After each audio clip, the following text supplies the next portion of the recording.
আমি কোনো বিটিএস লাভার না, ইভেন হেটার্সও না, just an ordinary guy. But BTS হেটার্সদের উদ্দেশ্যে আমার কিছু কথা। ভাই শোনো, বিটিএস আর্মিরা বিটিএস লাইক করে এটা তাদের ব্যাপার, তুমি বিটিএস হেড করো এটা তোমার ব্যাপার। এজন্য বিটিএস হিজরা, বিটিএস এর এটা নেই ওইটা নেই, বিটিএস আর্মিরা চাইলেও বিটিএস মেম্বারদেরকে বিয়ে করতে পারবে না, এগুলা বলার কি দরকার? এখন দেখো, আমাদের তো অনেক কিছুই ভালো লাগে। এই ধরো আকাশের চাঁদ ভালো লাগে, কোনো সিঙ্গারের সিঙ্গিং ভালো লাগে, কোনো অ্যাক্টরের অ্যাক্টিং ভালো লাগে, কোনো কমেডিয়ানের কমেডি ভালো লাগে। এই জন্য কি আমরা সবাইকে বিয়ে করতে পারবো?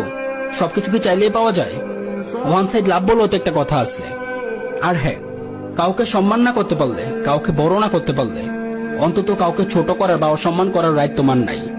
কাউকে ছোট করতে কোনো পার্সোনালিটি প্রয়োজন না হলেও কাউকে সম্মান করতে বা বড় করতে অনেক পার্সোনালিটি, মন মানসিকতার প্রয়োজন। এজন্য কাউকে ছোট না করে আমরা সবাই সমান, আমরা সবাই মানুষ, মিলেমিশে চলো, সবাইকে সম্মান করতে শিখো। সম্মান দিলেই সম্মান পাওয়া যায়। ওকে।